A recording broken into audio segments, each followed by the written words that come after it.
The snow-covered ravine of Babi Yar bore witness to one of the Holocaust's most horrific single operations, orchestrated by SS Obergruppenführer Friedrich Jeckeln, whose methodical brutality would eventually lead him to face his own theatrical demise in the public square of Riga. The architect of mass murder Friedrich August Jeckeln was born on February 2, 1895, in Hornburg, Baden, into a world that would soon be transformed by mechanized warfare and industrial genocide. A decorated World War I veteran who earned the Iron Cross and Wound Badge, Jeckeln returned from the trenches of the Great War to find Germany in ruins and revolution.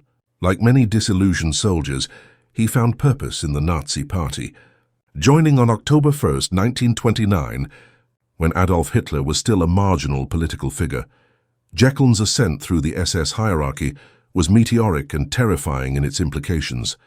By December 1930, he had joined the Schutzstaffel, and within months was promoted to SS Sturmbannführer, commanding the 1st Battalion of the 12th SS Regiment.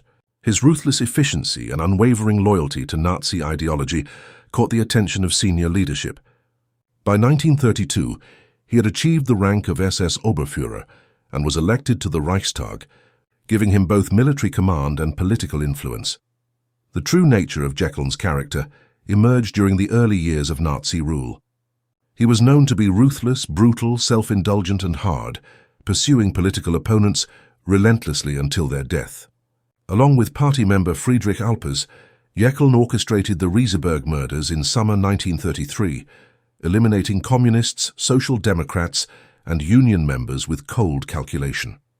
He even ordered the execution of a renegade SS man in Brunswick, demonstrating that his brutality extended even to his own ranks. The Jeckeln system, industrialized murder.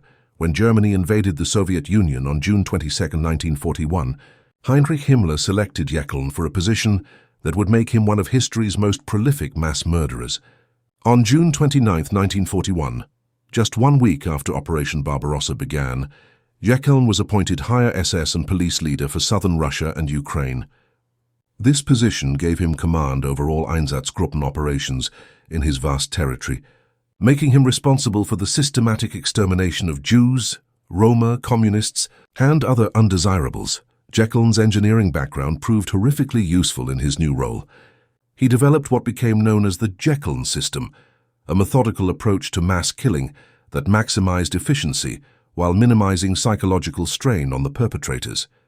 This system involved dividing staff into specialized groups, each handling a specific aspect of the murder process: registration, transportation, execution, and body disposal. The system's first major implementation came at the Kamenets-Podolsk massacre on August 27, 1941, where 23,600 people were murdered in just 2 days. But this was merely a rehearsal for the horror that would unfold at Babi Yar. The Babi Yar massacre. 2 days of hell. By September 1941, German forces had captured Kiev, Ukraine's ancient capital, and home to one of Europe's largest Jewish communities. The city's Jewish population had swelled with refugees fleeing the German advance, creating what Nazi planners saw as both a logistical problem and an ideological opportunity. On September 26, 1941, notices appeared throughout Kiev in Russian, German and Ukrainian, ordering all Jews to assemble at Babi Yar, a ravine on the city's outskirts that had once housed a Jewish cemetery. The deceptive proclamation read, "On Monday, September 29th, you are to appear by 7 a.m. with your possessions, money, documents, valuables, and warm clothing at Dorogozhichaya Street, next to the Jewish cemetery. Failure to appear is punishable by death." The notice's cruel deception worked perfectly. All the Jews decided to go because they thought they would be evacuated by train, as the railway station was nearby, recalled survivor Raisa Maestrenko, who was only 3 years old when 18 of her relatives perished at Babi Yar. Nobody could possibly assume there would be a mass execution. What followed over September 29 to 30, 1941, was one of the Holocaust's single deadliest operations. Using his perfected system, Jeckeln orchestrated the murder of 33,171 people in just 48 hours.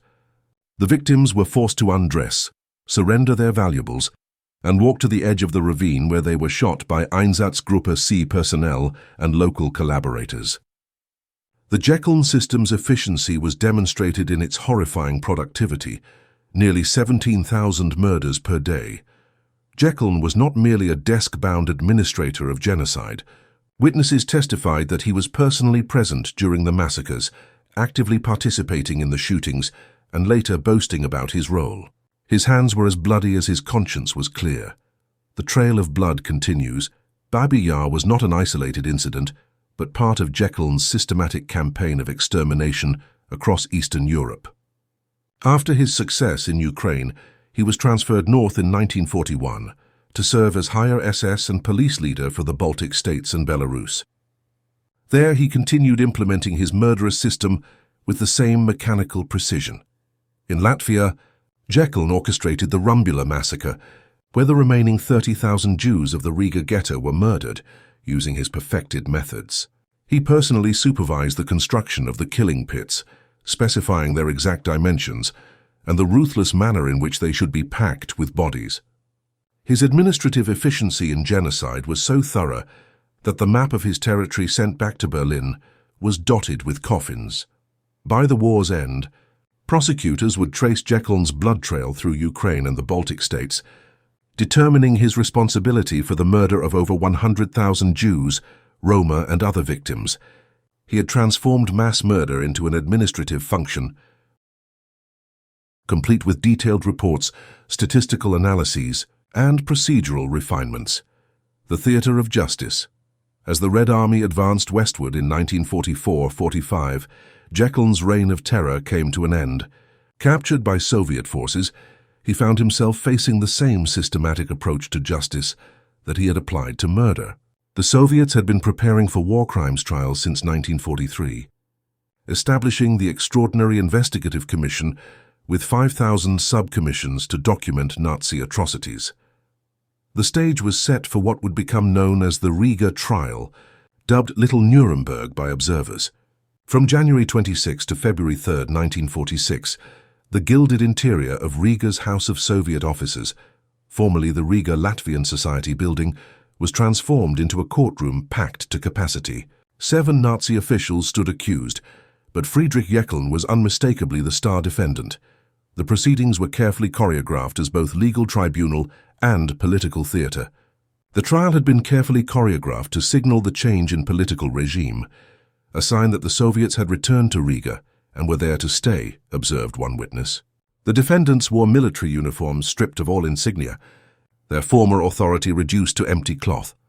For the first 3 days, a 26-year-old Soviet officer named Peter Krupnikov translated between Latvian, Russian and German as witnesses. Priests, doctors, soldiers, and a 14-year-old girl testified before their neighbors about the horrors they had witnessed. The audience was not merely observing justice. They were participating in a collective reckoning with their recent trauma. The interrogation marathon. By the time Jeckeln stood to face judgment on February 3, 1946, he had endured 29 separate interrogations at all hours of day and night.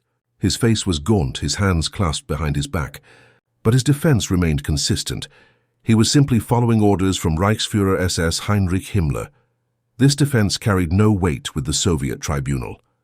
The prosecutors had done their work thoroughly, presenting Jeckeln's own statements, testimonies from participants and survivors, and captured German documents that clearly established his personal culpability. They proved not only that he had given the orders, but that he had been physically present during many massacres and had even participated personally in the killings. The evidence was overwhelming and undeniable. Jeckeln, the engineer who had industrialized murder, found himself facing the same systematic justice he had once administered to his victims. All 7 defendants were swiftly condemned to death by hanging. The public spectacle what followed was a carefully orchestrated piece of public theatre that would have been familiar to audiences centuries earlier. The condemned men were shoved into black vans and transported to a wide field on the opposite bank of the Daugava River, to what is now called Victory Park. A massive crowd had gathered for what would be the first public executions in Riga in over 300 years. 17-year-old Frank Gordon, a Holocaust survivor, stood among the spectators watching 7 empty nooses blowing in the wind as they waited for their victims.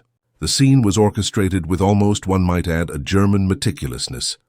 The final act of this drama unfolded with theatrical precision. The condemned men were driven to the scaffold on parallel truck beds, their eyes open and hands bound, facing their fate with the same methodical approach Jeckeln had once applied to his victims. When the nooses were tightened around the necks of the condemned, the trucks slowly drove away, and the generals were left hanging, Gordon recalled. The crowd's verdict, the moment of death, triggered a primal response from the assembled crowd. A terrible roar rose from the crowd. People were howling and ululating, Gordon remembered, but the theater was not yet complete.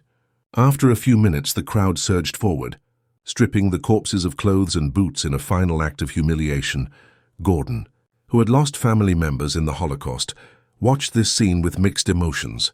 I felt this to be an act of barbarity, but as regards Jeckeln, I felt nothing but deep personal satisfaction, he wrote in his memoirs. For him and countless other survivors, Jeckeln's death represented not just justice, but a symbolic victory over the machinery of genocide that had claimed so many innocent lives. The crowd's reaction reflected something deeper than mere bloodlust. These were people who had lived through German occupation, who had witnessed or heard about the atrocities committed in their homeland. Many in the audience had personal knowledge or experience of the events and atrocities described, and had seen or known the defendants during the German occupation. For them, this was not abstract justice, but personal reckoning. Legacy of horror and justice. Friedrich Jeckeln's execution marked the end of one of the Holocaust's most efficient architects of mass murder. His systematic approach to genocide, refined through engineering precision and administrative efficiency, had claimed over 100,000 lives across Eastern Europe. The Jeckeln system stood as a testament to how ordinary bureaucratic skills could be, weaponized for extraordinary evil. The Riga trial and its theatrical conclusion served multiple purposes beyond simple justice. It was political theater designed to demonstrate Soviet authority, public catharsis for traumatized populations, and historical documentation of Nazi crimes. The detailed trial report, published in Latvian and preserved in archives, ensured that the evidence of Jeckeln's crimes would survive for future generations. The contrast between Jeckeln's methodical approach to mass murder and the raw emotion of his public execution reveals the complex relationship between justice and vengeance in the aftermath of genocide. While the trial followed legal procedures and presented evidence, the public execution satisfied a deeper human need for visible retribution against those who had committed unimaginable crimes. The story of Friedrich Jeckeln and Babi Yar remains a powerful reminder of how quickly civilized society can descend into industrialized murder when ideology, bureaucracy, and individual moral failure combine. His transformation from decorated war veteran to genocidal administrator demonstrates that the capacity for evil lies not in monsters, but in ordinary people who choose to abandon their humanity in service of a twisted cause. Today, the ravine at Babi Yar is marked by memorials honoring the victims of the Nazi genocide. The site serves as both a grave for the murdered and a warning for the living. Friedrich Jeckeln's name is remembered not as a military hero or efficient administrator, but as the architect of one of history's darkest chapters, a man whose own theatrical end could never balance the scales of justice for the tens of thousands whose lives he systematically destroyed.